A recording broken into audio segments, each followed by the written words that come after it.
존재 숲에 있습니다. 오늘의 주제는 지적이 사용하는 예수.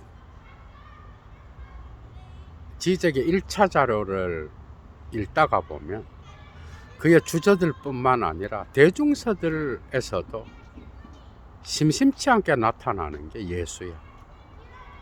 왜 예수를 끌고 들어올까? 특히 오늘날 21세기의 현대인들은 종교에 대하여 상당히 부정적이고, 특히 대한민국 국민들 중에도 그리스도교에 대하여 부정적 시각을 갖고 있는 사람들이 많죠. 그죠? 특히 개신교에 대하여 그런 게 있는데, 그런 사람들이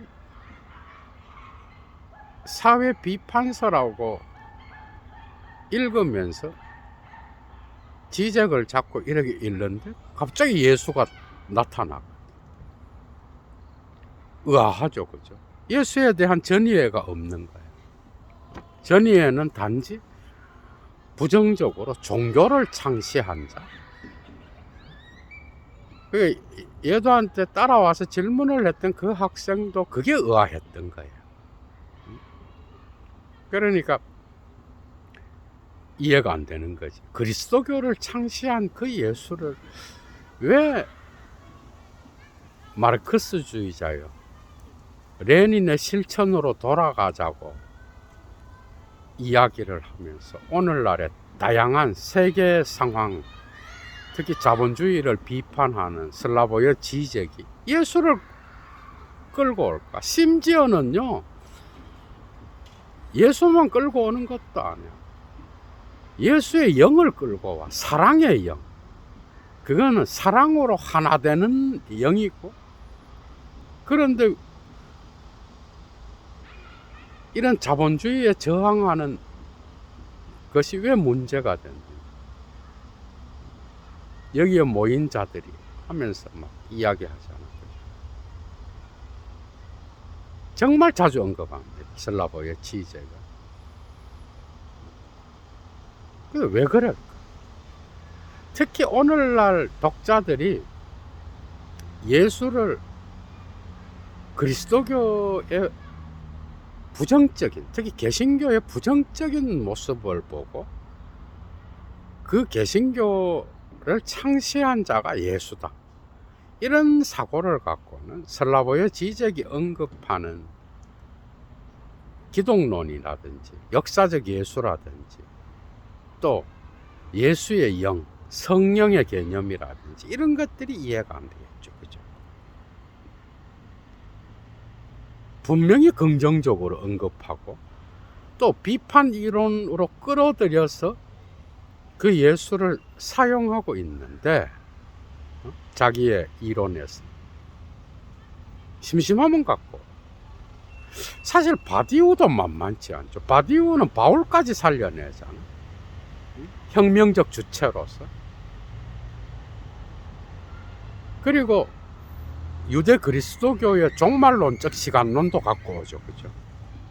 특히 바디우의 존재와 사건에서 사건 개념이 있죠. 그것은 불어의 피티흐, 아브니흐, 미래와 도래라고 하는 개념. 미래는 뭐예요? 우리가 어떤 사건을 기다린다라는 거. 기다림은 왜 있어? 여러분들도 어떤 사랑하는 사람을 만난다든지 아니면 오랫동안 떨어져 있던 부모님을 뵌다든지, 하여튼 뭔가 기대를 갖고 있는 사건을 기다리는 거예요. 미래. 이건 미래야. 현재의 관점에서 미래의 어떤 것들을 기다리는 거예요. 도래는 뭐예요? 어떤 사건이 지금 현재 와 있는 거예요. 실현된 종말론이죠. 그죠? 이런 사고는 사실은 하이데거한테서도 나타나. 이런 시간론은 상당히 많이 나타납니다. 자기 자신을 앞질러 결단해야 된다라는 거. 포라우스 지히자인, 자기를 앞질러 존재한다. 하이데거의 시간성, 이런 것들 다 강의했어요. 얘도 그걸 갖고 와서 더 나은 세계, 특히 마르크스가 이야기했던 계급 없는 사회, 이건 해결의 절대지의 어떤 시간성으로도 연결될 수 있겠죠. 그죠? 이러한 더 나은 세계에 대한 희망의 원리, 에른스트 블록, 그런 세계를 꿈꾸면서 레닌 역시도 혁명을 한 거잖아. 그런 것처럼 이러한 유대 그리스도교적인 종말론적 시간성이 상당히 많은 철학자들한테 사용되고 있어. 이것도 슬라보의 지적은 바디우를 해석하면서 갖고 올 때도 있고 자기 나름대로 또 갖고 올 때도 있어. 예수는 혁명적 주체인 거야. 포스트 모더니즘에서 죽여버렸다. 물론 이게 미셸 푸코가 말과 사물에서, 그죠, 주체를 죽여버리잖아. 그런데 사실은 후기 푸코는 죽기 전에 계몽이란 무엇인가에서 또 이 주체를 살려내요. 그리고 그가 말년에 콜레즈 두 프랑스 교수를 하면서 했던 강의, 주체의 해석학, 이런 것들도 이미 예도가 강의를 했는데, 그런 것처럼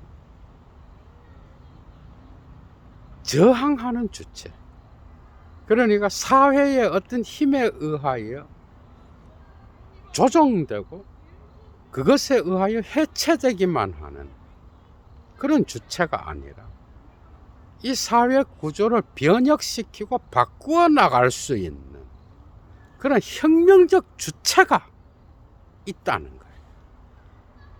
그 까다로운 주체죠. 이게 지적의 어떤 그 포스트 모더니즘 철학의 주체 개념과 많이 다른 거죠. 그러나 세부 사항으로 들어가면 지적이 싸잡아서 비판하는 포스트 모더니즘이란 개념은 수정돼야 될 필요가 있는 거예요. 이런 주체도 지적에 가까운 친구죠. 그죠? 바디우 역시도 이런 사건으로서, 특정한 역사적 사건으로서 그것과 더불어서 나타나는 주체계. 주체는 평상시에는 없어. 특정한 역사적 사건, 어떤 기존에 있었던 질서를 변혁시킬 수 있는 그런 사건이 일어날 때 주체가 형성되는 거죠. 바울도 그런 인물이야. 바디우한테서는. 이런 거 다 강의했습니다. 얘도 TV 들어가시면 있어. 그러니까 지적이 예수를 언급하고 심지어 붓다도 언급합니다. 그러니까 철학자들이나 위대한 사상가들이 붓다나 예수를 언급할 때는, 특히 프로이드도 닐바나를 언급하기도 하죠. 그죠? 이들의 종교 비판, 특히 니체, 프로이트, 마르크스의 종교 비판에서 면제되고 있어요. 당연하겠죠. 그죠? 오히려 정신분석학 못지않게 인간의 정신의 해방과 자유를 이야기한 게 붓다요 예수인데 당연하겠죠. 면제돼 있다. 오히려 인간 예수는 혁명의 주체였어. 그 사회에서 배제된 영역, 이건 랑시에르까지도 적용될 수 있는 거야. 그러니까 예수는 정말 언급하기가 사회 비판 이론의 어떤 근거로서 언급하기가 상당히 적절한 부분이 많아요. 치안의 영역에서 정치의 영역으로 넘어가는 그 가장자리에 예수를 놓을 수 있는 거예요. 그래서 그리스도교 전통 안에서도 마르크스주의에 근거하여 아래로부터의 어떤 해방자 예수, 그 예수를 이야기하잖아, 그죠? 해방신학 역시 그런 것처럼 지적이 언급하는 그 예수 역시도 자유와 해방, 그 다음에 마르크스주의에 충분히 적용될 수 있는 비판 이론의 근거가 될 수 있었던 거예요. 그래서 그냥 뻘짓하는 종교, 그 다음에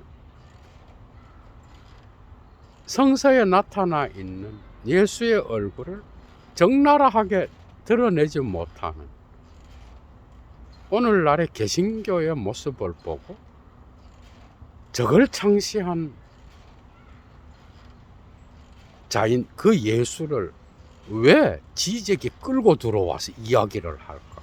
이런 사고 갖고는 도무지 이해가 안 되는 거죠. 그죠? 그래서 지적이 언급하는 그 예수는 혁명가, 기존 질서에 대하여 저항했던 그 예수, 그리고 계급투쟁, 적대, 또 더 나은 사회를 향하여 나아가는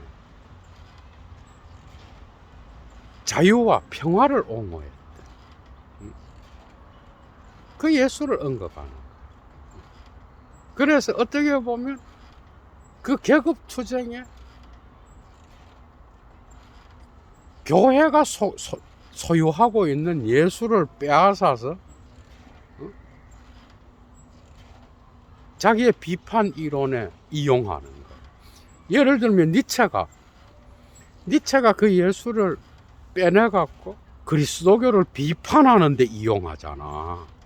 반그리스도에서. 아니면 다른 곳곳의 작품들에서도 신랄하게 그리스도교를 공격하잖아. 그때 그 근거는 예수야. 그거랑 같은 거예요. 마르크스도 그랬어요. 마르크스도 그 시대의 19세기의 어떤 그 종교, 기존 질서의 주인들을 축복하는, 사실 이것은 이미 프랑스 혁명의 계몽주의 사상가들도 다 이야기했던 거예요.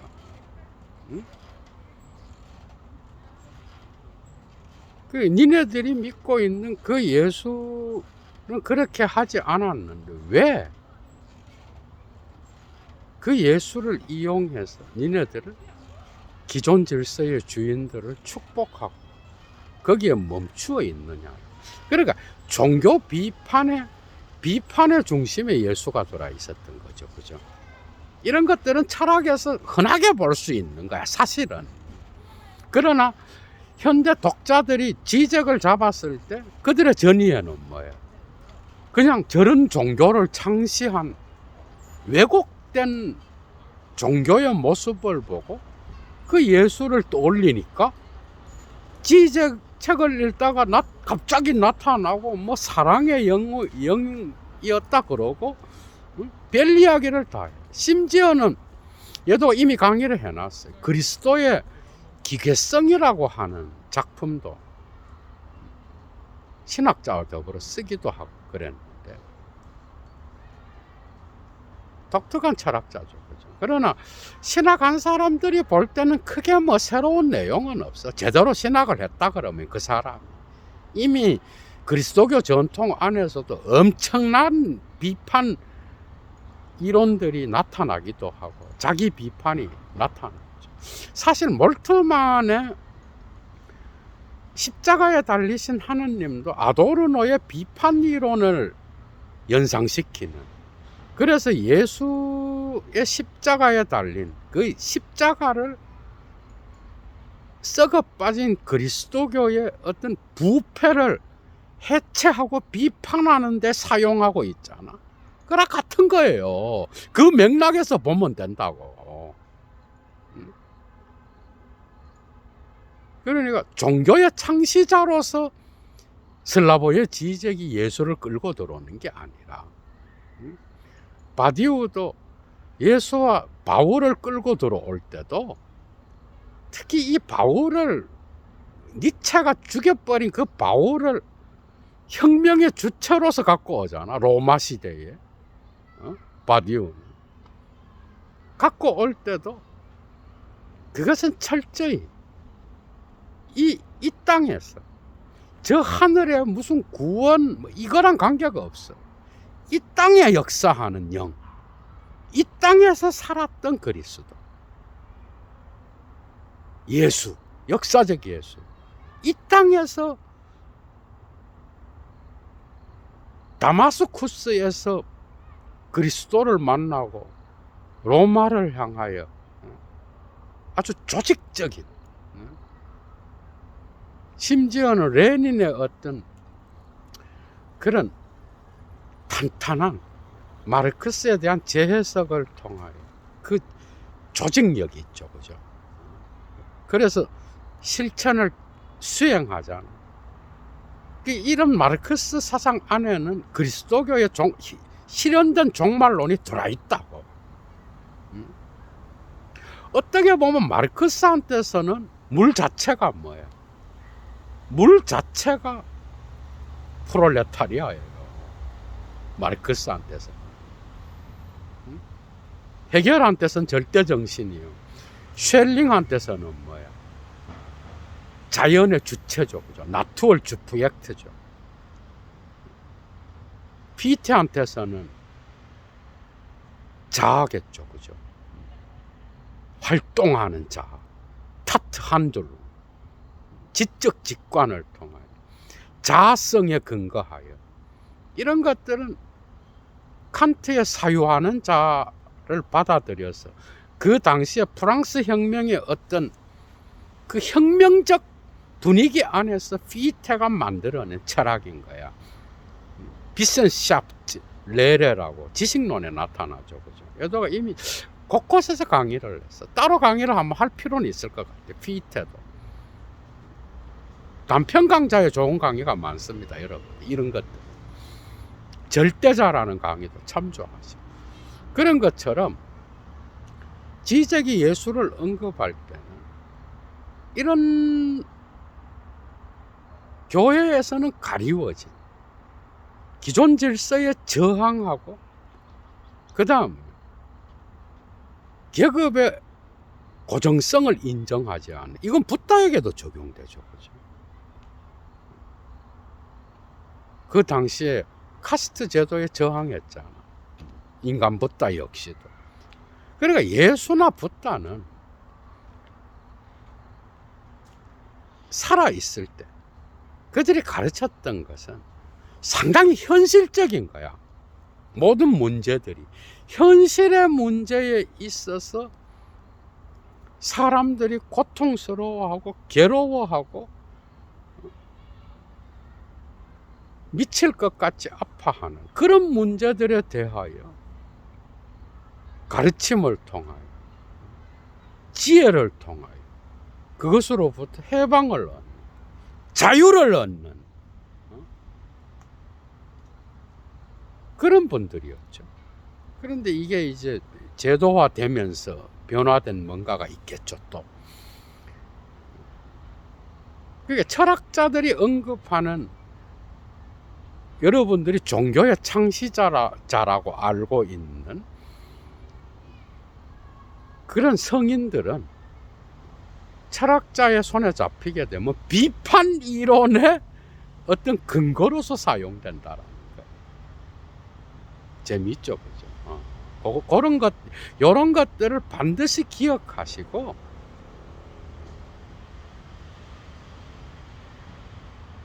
지적책을 읽을 때 예수가 나타나면 당황하지 마시고,